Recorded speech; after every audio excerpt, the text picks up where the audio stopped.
നാളത്തെ പ്രോമോ അങ്ങനെ വന്നിരിക്കുകയാണ്. നാളത്തെ പ്രോമോയിലെ പ്രധാന കാര്യങ്ങളെന്ന് പറയുന്നത് 3 ഫാമിലീസ് അതിനുള്ളിലേക്ക് വരുന്നുണ്ട്. അതിൽ ഒന്ന് ലക്ഷ്മി, ഒണിയൽ, അതോടൊപ്പം തന്നെ നെവിൻ. ഇവരുടെ 3 പേരുടെയും ഫാമിലിയാണ് അതിനുള്ളിലേക്ക് വരുന്നത്. അതോടൊപ്പം തന്നെ ഇവർക്ക് 3 പേർക്കും ടാസ്ക് കൊടുക്കുന്നു. ഒരുമിച്ചാണ് ഇവർ 3 പേരെയും ഒരുമിച്ചാണ് ടാസ്ക് കൊടുക്കുന്നത് തന്നെ. സോ എനിക്ക് തോന്നുന്നത് 3 പേരുടെ ഫാമിലി ഒരുമിച്ചായിരിക്കാം അതിനുള്ളിലേക്ക് കയറുന്നത്. കാരണം ആക്ടിവിറ്റി ഏരിയയിലേക്ക് ഇവരെ 3 പേരെയും ഒരുമിച്ചാണ് കൊണ്ടുപോയി ടാസ്ക് കൊടുത്തിരിക്കുന്നത്. ടാസ്ക് 3 പേരും ചെയ്യുന്നു. അതോടൊപ്പം തന്നെ ഫാമിലി അതിനുള്ളിലേക്ക് വരുന്ന രീതിയിൽ കാണിക്കുന്നു. ആരുടെയൊക്കെ ഫാമിലിയാണ് വന്ന് കയറുന്നത് എന്നുള്ളത് കാണിക്കുന്നില്ല, പക്ഷേ ആരുടെയൊക്കെയോ വരുന്നു. പക്ഷേ ഒണിയൽ, നെവിൻ, ലക്ഷ്മിയുടെ ഫാമിലിയാണ് അതിനുള്ളിലേക്ക് വരുന്നതെന്ന് ഓൾറെഡി ബിഗ് ബോസ് പറഞ്ഞു കഴിഞ്ഞിരിക്കുന്നു പ്രോമോയിൽ തന്നെ.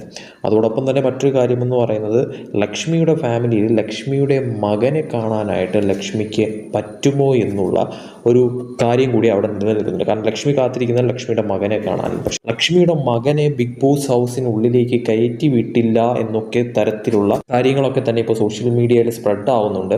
എന്തുകൊണ്ടാണെന്ന് അറിയത്തില്ല. അങ്ങനെ എന്തെങ്കിലും ഉണ്ടോ എന്നുള്ളത് നമുക്ക് നാളത്തെ ലൈവ് കണ്ട് തന്നെ മനസ്സിലാക്കേണ്ടിയിരിക്കുന്നു. ലക്ഷ്മിയുടെ മകനെ അതിനുള്ളിലേക്ക് കയറ്റി വിട്ടില്ല എന്നുള്ളത് സത്യമാണോ എന്നുള്ളത് നമുക്ക് നാളത്തെ ലൈവ് കണ്ട് തന്നെ മനസ്സിലാക്കേണ്ടിയിരിക്കുന്നു. എന്തായാലും പ്രൊമോയിൽ കാണിച്ചിരിക്കുന്ന പ്രകാരം നാളെ 3 ഫാമിലി കയറുന്നു. ലക്ഷ്മി, ഓണിയൽ, അതോടൊപ്പം തന്നെ നെവിൻ്റെ ഫാമിലി നാളെ കയറും.